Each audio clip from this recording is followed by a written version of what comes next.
Guys, your first PD, he's an Army veteran. And, yeah, give it up for him. That's what you do. Aren't you supposed to grunt when I say that? I don't know. Whatever we got. There you go. He's an Army veteran. When he told his family that he wanted to be an intel officer, they told him that they didn't think he had the qualifications for that. So guys, give him your love. He needs it. And welcome to the stage, Pierre Hines.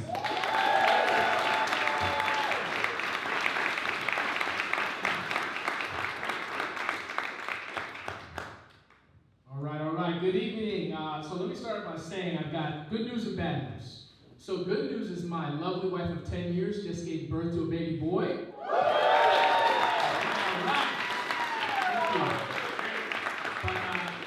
Bad news is, turns out I'm the father.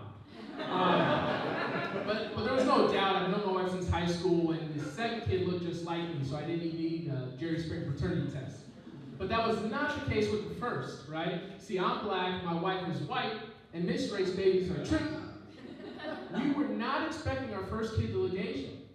There's nothing wrong with being Asian, but the 23andMe genetics test didn't show up on there, so I was very confused. It's sort of like blue and orange paint, right? You're expecting brown. If you see yellow, you might have to check the label on the box. But she gives birth, and there's a lot of blood. I go to the bathroom, I wash up, I come back out to see the nurse, and I'm sort of putting out an alert. I'm looking for a light-skinned baby, 7 pounds, 1.5 feet, no teeth. And moments later, another nurse comes and brings me a baby. And I look at the nurse, I look at the baby, and I say, yeah, you've been with this baby the whole time, right? No mix-ups? All right, let me check the label, the ankle bracelet. Yeah, it says Hines, okay. But what really got me, how I really knew it was my daughter, is the smell. You see, she farted and stunk up the whole delivery room. But there's a difference between raising the first and second kid, right? So with the first, my daughter, we would change the diaper if there was just like a sprinkle of pee. But with the second, my son, ain't nobody got time for that. That diaper is not getting changed unless a doozy drops as an atomic bomb. And with the first, we baby-proofed the house, right? So we would put up the baby gates, you cover the power outlets. But with the second, ain't nobody got time for that.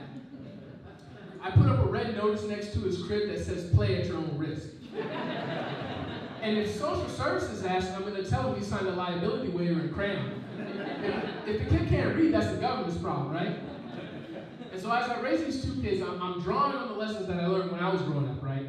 I grew up one of 7 kids in a big family.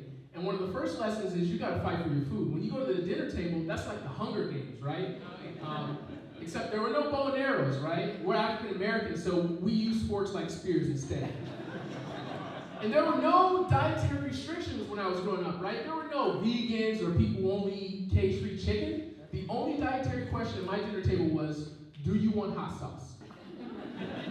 And there were no participation trophies growing up, right? If you didn't win trophies, my dad would not sign you up for sports, and you just didn't participate. We would not let you go out there and embarrass the family with 2 left feet. And I figure we probably got a few parents in the audience today, right? I assume. Okay, no, they're all at home sleeping. Okay, makes sense. Some of you during the holiday season, you may go out and you may deliver like toys and clothes to charity. When I was growing up, if you weren't first, you were last. So during the holidays, we would just donate our second place trophies to charity.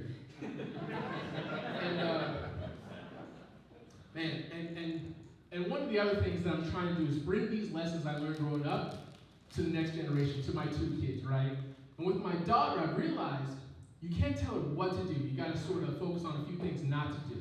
And above all, I'm trying to not get her involved in these multi-level marketing schemes, these MLMs, right? Selling overpriced clothes and snacks. I told my daughter, we buy all our overpriced snacks and cookies from Whole Foods. There will be no Girl Scouts. And with my son, he's 3 months now, he's sort of already living his best life. I don't know what I can teach him because all day he eats, sleeps, and licks boobs.